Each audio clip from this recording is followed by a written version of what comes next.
บ้านเดินต้องนอนคอยเป็นลูกกับคนนอนเยี่ยนเป็นหมอลำไส้ยังเป็นหมอลำใหม่กับอันใดศึกษาตุ้มโตแม่เพชรหน้าคอยมันจังแหล่เกิดอยู่บ้านขันแย้งแม่บ้านพวกเอิ้นแม่ของดาวเพื่อนพูดพองเกี่ยมมาลำสลบพวกพี่น้องให้เสียซอยหมอลำกันน้อยโอ้ยจะเป็นทานไก่ได้มั้ง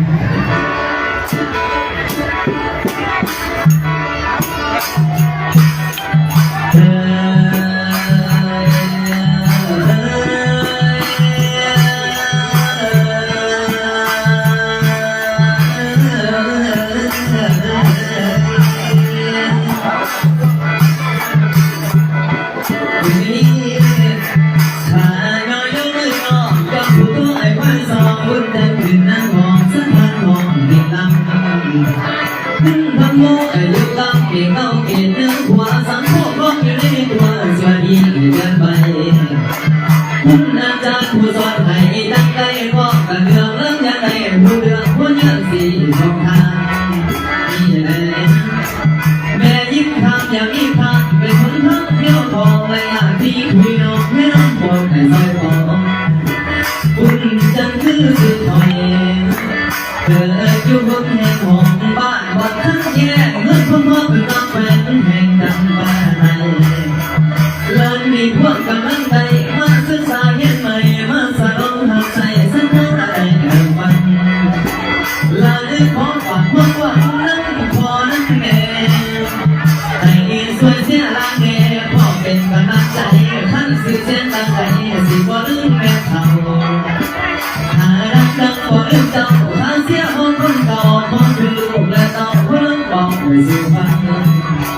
บ้านเป็นลำแต่ละคำสินั่งคือเพียงสติถ้าไม่มีคนเสียสินั่งไปได้บาดีมาอาภาหมอลำไส้อยู่ที่ใส่สวยสง่าอยู่บ้านใจน้องตาคือลำการกันดีเย็นจังปีละลำไส้ให้สอนเจ้าที่เก่งมาพาสิ่งอยู่มาลำก็ยันอยู่ผู้ชายทางมือทางคงเก่งได้ทำฝ่ายผู้สันทานทำมาเล่นเศร้าๆบอกที่น้ำร้องยังบ้านที่สันไว้หลอกคนพนักเราอยู่ตลอดผู้อยากเอาสบายบ้านอยู่บ่ขอโทษอย่าว่าใส่ทางสอบพวกใจอย่าเกี่ยวใส่บาดบางเอาใหญ่ขึ้นกับพ่อที่ได้เล่นน้องถ้าแม่นั่งบอกอันของถ้าแม่นั่งบอกอันของอยากให้พองใส่น้ำเข้าไปไกลๆก็ลงใต้บ้านแก่บ้านแอวก็ลงใต้บ้านแก่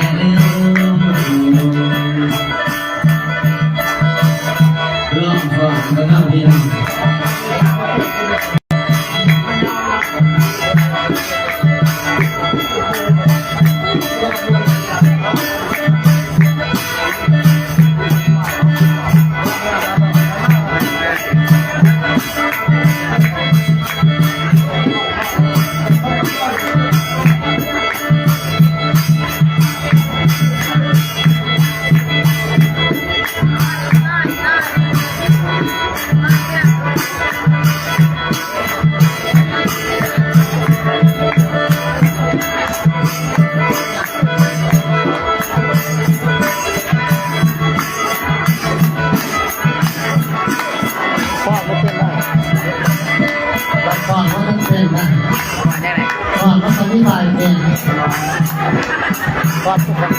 ตอนนึง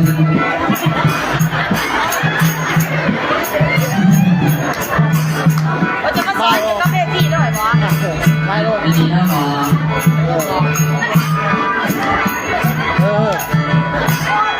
พอแล้วมาแล้ว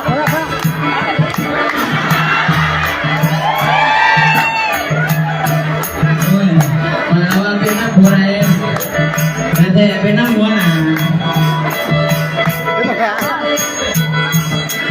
แต่ไม่ต้องไหลแล้วลุ้นหน้าปากคอ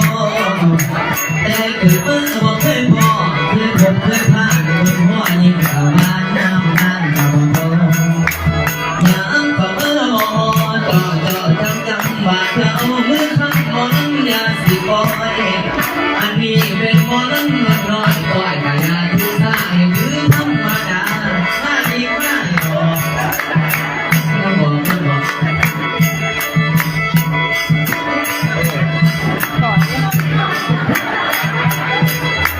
เมื่อท่านให้พระนองคุณยังงามคุณจะสิ่งที่ตามบวชเพิ่นทางท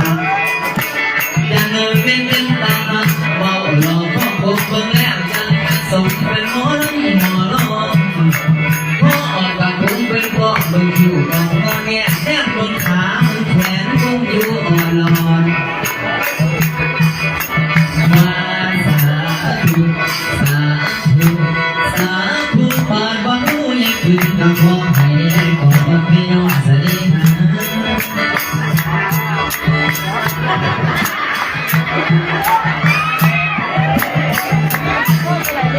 มันจะเป็นสาระไม่เองขึ้นบนแขนขาสวยมันภายในคือสิน้อยบ่มีส่วนตัวทำมีอาการทำการคือสิบูเป็นสาวสารให้ทางบวกไม่เป็นส่วนงานกับเรามันม้วนบ้านมาใจคอ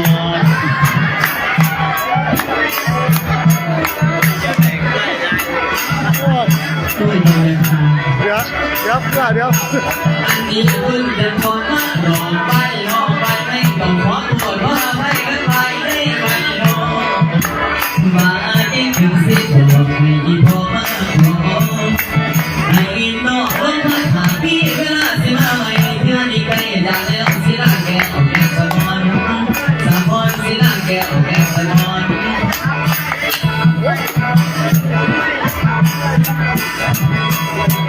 คุณไปว่านางวัน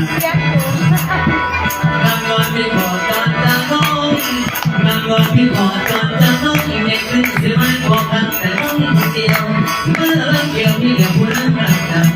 เมื่อเล่นเกี่ยวพี่เดียวผู้นั้นมาดังพี่มองนั้นมาเจอจะมาบอกวันนี้จะเมื่อบอกวันนี้ขั้นบุญมากพลังนี่สิได้พี่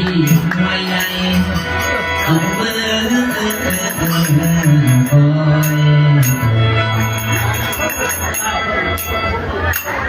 ยต่ออันเรื่อง พอแล้ว